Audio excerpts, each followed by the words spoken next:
처음에는 좋은 사람인 줄 알았습니다. 하지만 가까이 할수록 이상하게 마음이 지치고 삶이 힘들어지는 사람들이 있습니다. 사람을 잘못 곁에 두는 것만으로도 인생은 천천히 무너질 수 있다는 생각해 보셨나요? 문제는 대부분의 사람들은 그것을 너무 늦게 알아차린다는 것입니다. 누군가를 만나고 돌아온 뒤 이유 없이 피곤하고 마음이 무거웠던 적이 있습니까? 어쩌면 그 사람은 가까이 두면 안 되는 사람일지도 모릅니다.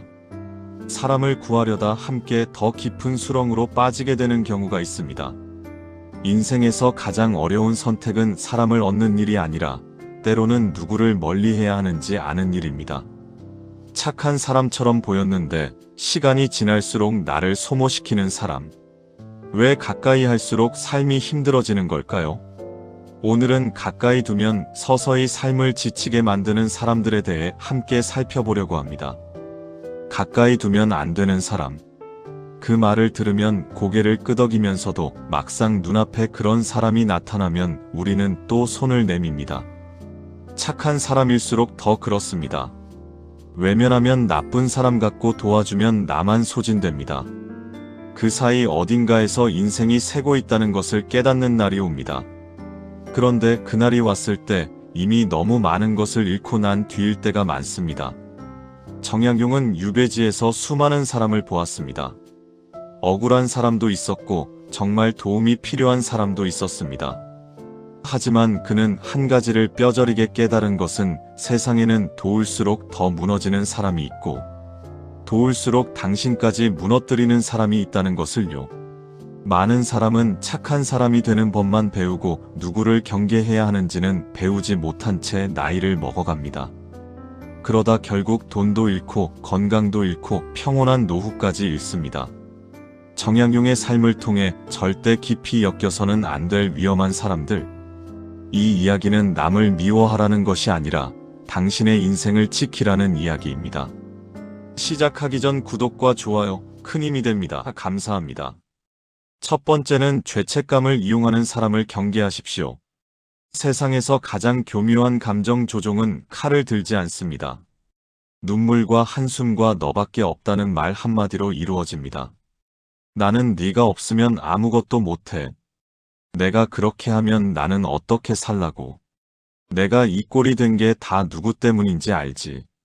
이 말들을 들으면 마음 한쪽이 묵직하게 눌리고 미안함이 올라옵니다.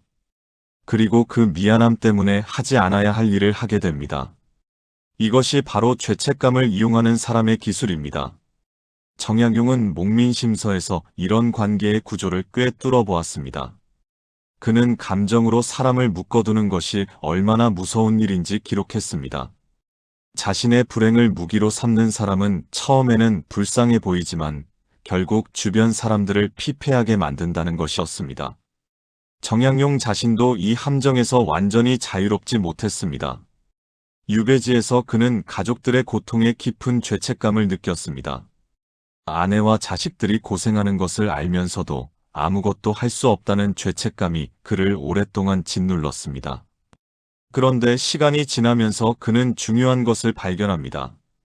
죄책감에 빠진 채로는 아무것도 만들어낼 수 없다는 것이었습니다. 그 죄책감을 내려놓고서야 비로소 목민심서와 경세유표가 나올 수 있었습니다. 가족 사이에서 이런 일이 가장 많이 일어납니다. 부모가 자식에게, 형제가 형제에게, 때로는 친구가 친구에게, 사랑하는 사람이 고통받고 있다는 것을 알면 우리는 무조건 돕고 싶어지는 것이 인간의 본능입니다. 그런데 그 본능을 교묘하게 이용하는 사람이 있습니다. 사랑과 희생은 다르다는 것, 이것이 핵심입니다. 사랑은 상대방을 강하게 만들지만 희생은 나를 약하게 만들 뿐입니다. 죄책감 때문에 계속 참는 것은 희생이지 사랑이 아닙니다. 지나침은 모자람과 같다고 공자는 말했습니다. 넘치는 배려는 배려가 아니라 속박이 되고 죄책감 때문에 도와주는 것은 진심이 아닙니다. 그것은 상대방에게도 나에게도 독이 됩니다. 어느 날 이런 상상을 해보십시오. 당신이 쓰러지면 지금 그 사람은 과연 달려올까요? 죄책감으로 엮인 관계는 내가 건강하고 내가 여유 있을 때만 작동합니다. 내가 무너지기 시작하면 그들은 또 다른 사람을 찾아갑니다. 스스로에게 물어봐야 합니다. 나는 지금 사랑 때문에 돕고 있는지 아니면 두려워서 돕고 있는지, 이 차이가 관계의 질을 결정합니다. 당신이 먼저 무너지면 아무도 지킬 수 없습니다. 비행기 안에서 산소 마스크를 쓸 때 내 것을 먼저 쓰라고 하는 이유가 있습니다. 내가 먼저 서 있어야 다른 사람도 도울 수 있습니다. 두 번째는 반복해서 거짓말하는 사람은 절대 가까이 두지 마십시오. 사람들은 보통 큰 거짓말은 경계하지만 작은 거짓말은 가볍게 넘깁니다. 이번 한 번뿐이겠지. 그 한 번이 두 번이 되고 두 번이 10번이 됩니다. 그리고 어느 순간부터는 그 사람의 말 중에 무엇이 진실인지 알 수 없게 됩니다. 정약용은 유배지에서 사람을 보는 눈이 완전히 달라졌다고 말했습니다. 서울에서 벼슬아치를 할 때 수많은 사람들에게 둘러싸여 있었습니다. 왕의 총애를 받는 고관의 곁에는 항상 사람이 몰려들기 마련입니다. 그런데 유배령이 떨어지던 날 그 많던 사람들이 하루아침에 사라졌습니다. 어제까지 형님하며 술잔을 기울이던 사람들이 다음 날에는 얼굴도 마주치지 않으려 했습니다. 정약용은 이 경험 이후 평생 원칙 하나를 지켰습니다. 사람을 오래 지켜본 뒤에 가까이 한다는 것이었습니다. 말보다 행동을 보고 좋은 시절보다 어려운 시절에 그 사람의 본 모습이 드러난다는 것을 알았기 때문입니다. 거짓말하는 사람에게는 공통적인 특징이 있습니다. 변명이 많고 항상 상황 탓 남의 탓입니다. 내가 그렇게 말한 게 아니라 내가 잘못 들은 거야. 그때는 그럴 수밖에 없었어. 이런 말들이 반복된다면 그것은 실수가 아니라 본성입니다. 반복되는 실수 뒤에는 반복되는 본성이 있습니다. 물의 성질이 위에서 아래로 흐르는 것처럼 사람의 습관도 거스르기 어렵습니다. 한 번 거짓말을 한 사람이 다음번에 진실을 말할 것이라고 기대하는 것은 한 번도 비가 온 적 없는 사막에서 소나기를 기다리는 것과 같습니다. 노년일수록 사람을 잘못 믿으면 더 위험합니다. 젊을 때는 시간이 있어 잘못 믿었던 사람에게 받은 상처를 회복할 시간도 다시 시작할 시간도 있습니다. 하지만 지금 당신의 신뢰를 배신하는 사람은 당신의 남은 시간과 에너지를 함께 훔쳐가는 것입니다. 돈보다 무서운 것은 신뢰의 붕괴입니다. 믿었던 사람에게 배신당했을 때 잃는 것은 물질만이 아닙니다.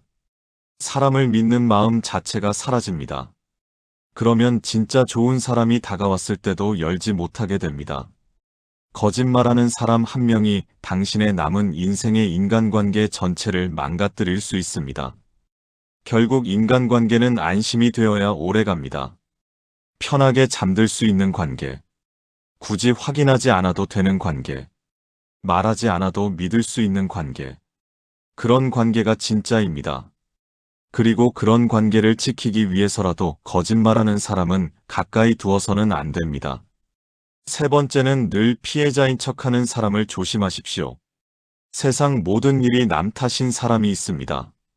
직장이 잘못됐고 날씨가 나쁘고 부모가 문제였고 배우자가 틀렸고 정부가 문제라고 자신만 빼고 모든 것이 자신의 불행의 원인입니다. 처음 만나면 이런 사람에게 연민이 생깁니다. 정말 고생을 많이 했구나. 억울한 일이 많았구나. 그러나 시간이 지나면서 이상한 일이 생깁니다. 도와줄수록 더 힘들어지고 문제가 해결되면 또 다른 문제가 생깁니다. 영원히 끝이 없습니다. 정약용은 강진 유배 18년 동안 정말 억울한 사람들을 많이 보았습니다. 죄도 없이 유배 온 사람, 역모에 연루되어 가족 전체가 몰락한 사람, 탐관오리에게 재산을 빼앗긴 백성들. 그런데 그는 한 가지 차이를 발견했습니다. 어떤 사람은 억울함 속에서도 앞을 바라보는데 어떤 사람은 억울함 그 자체를 평생 안고 산다는 것이었습니다.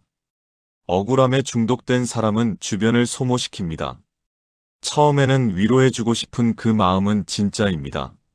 하지만 위로가 효과를 내지 못한다는 걸 곧 알게 됩니다.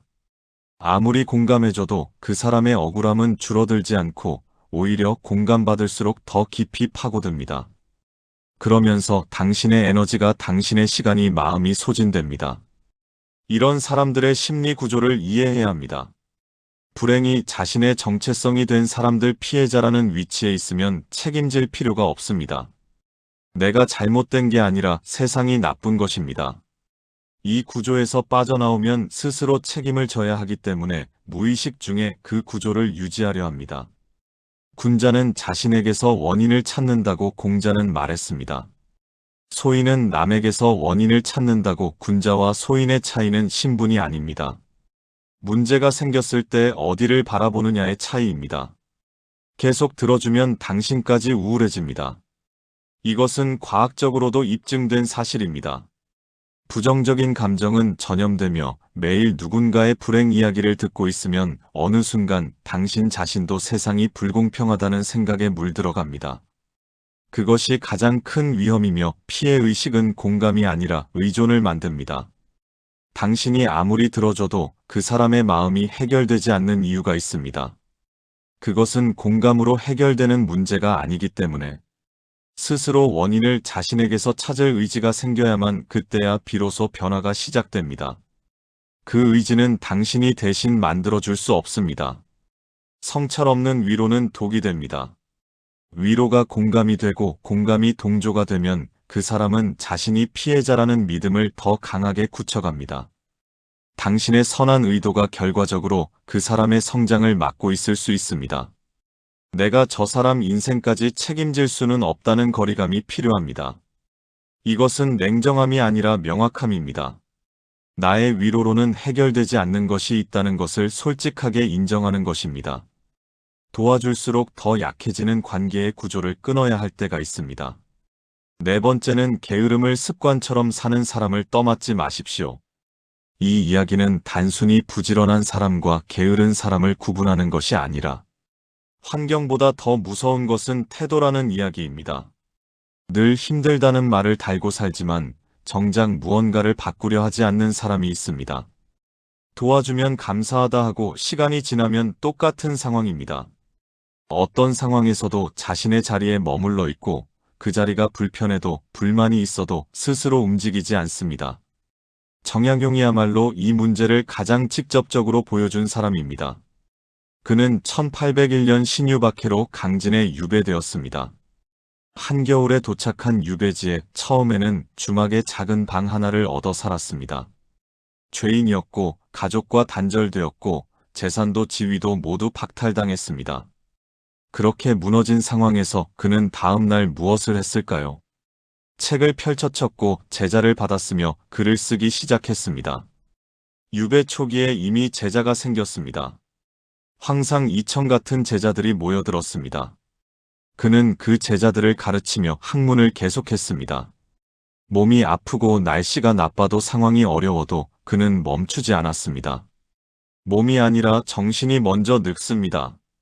70살에도 새로운 것을 배우려는 사람이 있고 50살에 이미 더 이상 나는 안 된다고 멈추는 사람이 있습니다. 정약용은 유배지에서 18년 동안 500권이 넘는 저서를 남겼습니다. 몸이 아프고 환경이 열악하고 희망이 보이지 않아도 그는 멈추지 않았습니다. 그것은 타고난 재능이 아니라 태도의 힘이었습니다.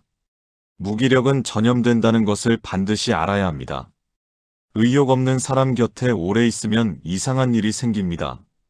처음에는 그 사람이 안타깝고 맞아 그게 맞는 말이지 하고 공감하다가 나중에는 나 자신도 힘들어집니다. 무기력은 소리 없이 퍼지고 물이 낮은 곳으로 흐르듯 에너지도 낮은 쪽으로 빠져나갑니다. 반대로 열심히 사는 사람 곁에 있으면 이유 없이 힘이 납니다. 그 사람이 특별히 무언가를 해줘서가 아니라 살아있는 에너지 자체가 전달되는 것입니다. 정약용의 제자들이 어려운 유배지에서도 그 곁을 떠나지 않은 이유 중 하나가 바로 이것이었습니다. 스승의 살아있는 의욕이 제자들에게도 영향을 미쳤습니다.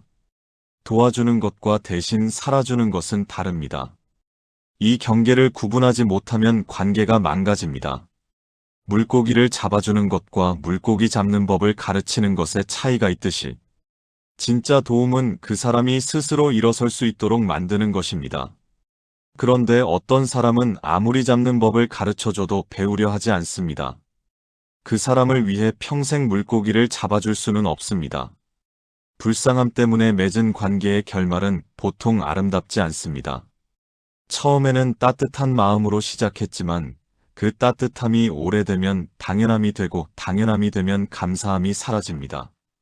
감사함이 사라진 자리에 불만이 들어오고 결국 두 사람 모두 더 상처를 받습니다. 결국 인생은 스스로 움직이는 사람만 바뀝니다. 이것은 잔인한 말이 아니라 가장 정직한 말입니다. 당신이 옆에서 밀고 끌어봤자 그 사람이 스스로 발을 떼지 않으면 아무것도 달라지지 않습니다. 그것을 알면서도 계속 대신해 주는 것은 그 사람의 성장이 아니라 당신의 죄책감을 달래는 것일 뿐입니다.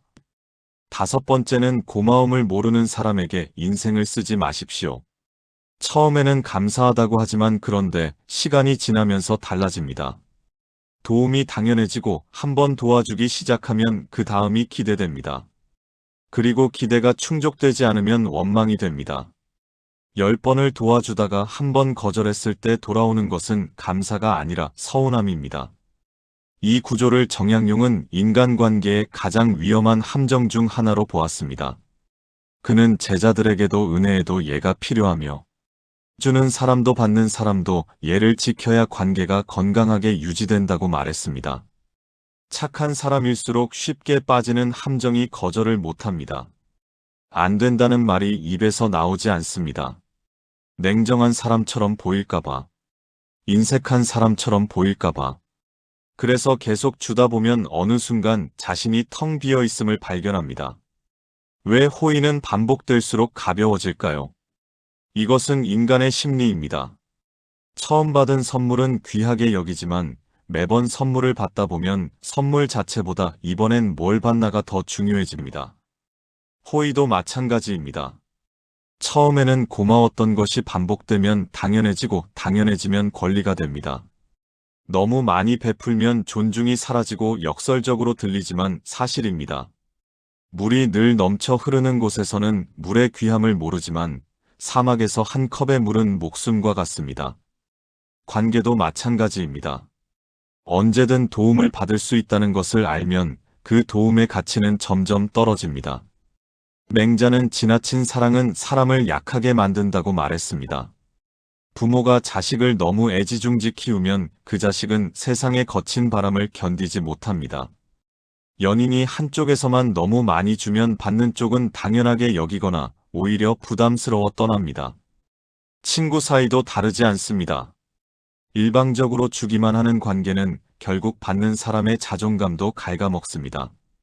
고마움을 모르는 사람에게 당신의 시간과 정성과 돈을 쏟는 것은 밑 빠진 독에 물 붓는 것입니다. 아무리 부어도 채워지지 않습니다. 그런데도 우리는 조금만 더 하면 달라지겠지 하는 기대로 계속 붓게 되고 그 기대가 당신을 오래 붙잡아 놓습니다. 부모와 자식 사이에서도 이런 일이 생깁니다. 자식을 위해 평생을 바쳤는데 자식은 그것을 당연하게 여깁니다. 이런 경우 문제는 자식만이 아니라 그렇게 되도록 가르친 관계의 방식에도 책임이 있습니다. 당연하게 줬기 때문에 당연하게 받게 된 것입니다. 선의에도 반드시 경계선이 필요하며 경계선은 냉정함이 아니라 관계를 오래 유지하기 위한 최소한의 장치입니다. 경계선이 없는 호의는 결국 양쪽 모두를 망가뜨립니다. 주는 사람은 지치고 받는 사람은 버릇이 듭니다. 여섯 번째는 당신의 기운까지 빼앗는 사람에게서 멀어지십시오. 어떤 사람과 만나고 나면 이유 없이 기운이 빠집니다. 특별히 나쁜 말을 들은 것도 아니고 크게 다툰 것도 아닌데 집에 돌아오면 이상하게 피곤하고 우울합니다. 반대로 어떤 사람과 만나고 나면 만나기 전보다 오히려 에너지가 살아납니다. 별거 아닌 이야기를 나눴을 뿐인데 왠지 내일이 기대됩니다. 이 차이는 어디서 오는 걸까요? 정약용은 유배지에서도 사람을 가려냈습니다. 죄인의 신분으로 유배지에 있으면서도 그는 자신의 에너지를 소진시키는 사람과는 일정한 거리를 두었습니다. 강진에서 그가 주로 어울린 사람들은 불평을 입에 달고 사는 사람들이 아니었습니다. 같이 공부하고, 같이 생각하고, 같이 뭔가를 만들어내는 사람들이었습니다. 그것이 18년이라는 긴 유배를 견딜 수 있었던 힘의 원천 중 하나였습니다. 인간의 감정은 생각보다 쉽게 전염됩니다. 불평과 비난을 쏟아내는 사람 곁에 오래 있으면 본인도 그 색깔을 닮아갑니다. 처음에는 그 사람이 안타깝고 맞아, 그게 맞는 말이지 하고 공감하다가 나중에는 세상 모든 것이 불만스럽고 사람들이 다 문제처럼 보이기 시작합니다. 이것이 감정 전염의 무서운 점입니다. 늘 불평과 비난만 하는 사람의 특징은 어디서 누구를 만나든 대화가 결국 불만으로 끝납니다. 날씨도 불만, 정치도 불만, 이웃도 불만이고 자식도 불만입니다. 잠깐은 공감이 되고 심지어 통쾌하기도 하지만 그 사람과 오래 있다 보면 세상이 점점 작아지는 느낌이 듭니다. 희망이 줄어들고 마음이 어두운 사람 곁에서 생기는 변화가 있습니다. 처음에는 그 사람의 세계관에 동화되는 줄 모르고 조금씩 물드는 것입니다. 그러다 어느 날 내가 왜 이렇게 매사에 부정적이지 하고 스스로를 돌아보게 됩니다. 그때쯤이면 이미 많이 물들어 있습니다. 정약용은 이런 비유를 즐겨 썼습니다. 썩은 물에 담긴 나무는 썩는다고. 아무리 좋은 나무라도 환경을 이기지는 못합니다. 사람도 마찬가지입니다. 아무리 마음이 강한 사람도 오래 나쁜 환경에 있으면 영향을 받습니다. 그래서 좋은 사람보다 맑은 사람이 중요합니다. 좋은 사람은 나에게 잘해주는 사람이고 맑은 사람은 내 마음까지 맑아지게 하는 사람입니다. 이 둘은 다를 수 있습니다. 나에게 잘해주지만 곁에 있으면 기운이 빠지는 사람이 있고 특별히 잘해주는 것은 없지만 만나고 나면 이상하게 살고 싶어지는 사람이 있습니다. 당신의 의욕까지 무너지는 과정은 처음에는 그 사람의 부정적인 에너지가 나와 상관없다고 생각하고 나는 다르다고 생각합니다. 그런데 만남이 반복될수록 그 에너지가 내 일상에 스며듭니다. 아침에 일어나면서 왠지 오늘도 힘들겠다는 생각이 들고 새로운 것을 시도하려다가 어차피 안 될 텐데라는 말이 먼저 나옵니다. 그 변화가 어디서 왔는지도 모릅니다. 평온한 노후는 결국 인간관계가 만듭니다. 노후의 행복을 결정하는 것은 돈도 건강도 아니라고 합니다. 물론 돈과 건강이 중요하지 않은 것은 아니지만 결국 가장 큰 영향을 미치는 것은 어떤 사람들과 시간을 보내느냐입니다. 기운을 빼앗는 사람들로 둘러싸인 노후와 서로 에너지를 나눠주는 사람들과 함께하는 노후는 전혀 다른 삶이 됩니다. 멀어지는 것도 관계의 지혜의 가장 중요한 말입니다. 멀어지는 것은 나쁜 것이 아닙니다. 모든 관계를 유지해야 할 의무는 없습니다. 떠나는 것이 자비가 될 때도 있습니다. 아무리 가까운 관계라도 서로의 에너지를 갉아먹는 관계라면 거리를 두는 것이 양쪽 모두를 위한 선택이 될 수 있습니다. 정약용은 말했습니다. 사람을 사랑하되 스스로를 잃을 만큼 사랑하지는 마라. 이 말 한마디에 오늘의 이야기가 모두 담겨 있습니다. 세상에는 돕지 말아야 할 사람도 있습니다. 그것은 냉정함이 아니라 삶을 지키는 지혜입니다. 오늘 6가지 유형을 이야기했습니다. 죄책감을 이용하는 사람, 반복해서 거짓말하는 사람, 늘 피해자인 척하는 사람, 게으름을 습관처럼 사는 사람, 고마움을 모르는 사람, 기운을 빼앗는 사람. 이 6가지 유형 중에 지금 당신 곁에 있는 사람이 있지는 않은가요? 철학적으로 질문 하나를 드리고 싶습니다. 당신은 지금 누군가를 살리고 있습니까? 아니면 함께 가라앉고 있습니까? 이 질문이 불편하다면 그 불편함이 이미 답입니다. 스스로를 돌아보는 것도 필요합니다. 나는 어떤 사람인가? 나는 지금 내 인생의 에너지를 어디에 쓰고 있는가? 나는 누군가의 기운을 빼앗는 사람인가? 아니면 에너지를 나눠주는 사람인가? 이 성찰이 관계를 바꾸는 시작이 됩니다. 정약용이 18년 유배에서 살아남고 그 기간에 500권이 넘는 저서를 남길 수 있었던 비결 중 하나는 자신의 에너지를 지켰기 때문입니다. 억울함에 빠져 있지 않았고, 무기력한 사람들에게 끌려가지 않았고, 거짓된 위로로 마음을 채우지 않았습니다. 주어진 상황에서 자신이 해야 할 일을 했습니다. 그 집중력이 불멸의 저작들을 만들어냈습니다. 당신에게도 그 시간이 있으며 지금 이 순간도 당신의 에너지를 어디에 쓸 것인지 선택할 수 있습니다. 당신의 시간, 감정, 돈, 건강 그리고 남은 인생은 생각보다 훨씬 귀합니다. 때로는 거리를 두는 것이 사랑이고 떠나는 것이 자비이며 침묵하는 것이 가장 현명한 대답이 될 때가 있습니다. 누군가를 구하려다 자신을 잃지 마십시오. 착한 마음을 가지고 있다는 것, 도와주고 싶다는 마음이 있다는 것 자체는 아름다운 일입니다. 하지만 그 마음이 당신을 무너뜨리는 방향으로 쓰이고 있다면 잠시 멈춰서 생각해 보셔야 합니다. 정약용은 18년이라는 긴 시간을 유배지에서 보내면서 깨달았습니다. 내가 서 있어야 다른 사람도 지킬 수 있다는 것을, 내가 글을 쓰고 제자를 가르치고 삶을 이어가야 그 학문이 세상에 남아 더 많은 사람들에게 도움이 된다는 것을, 자신을 지키는 것이 이기심이 아니라 사명이었습니다.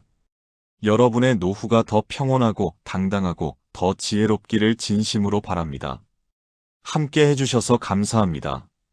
오늘을 살아낸 당신에게 채널입니다.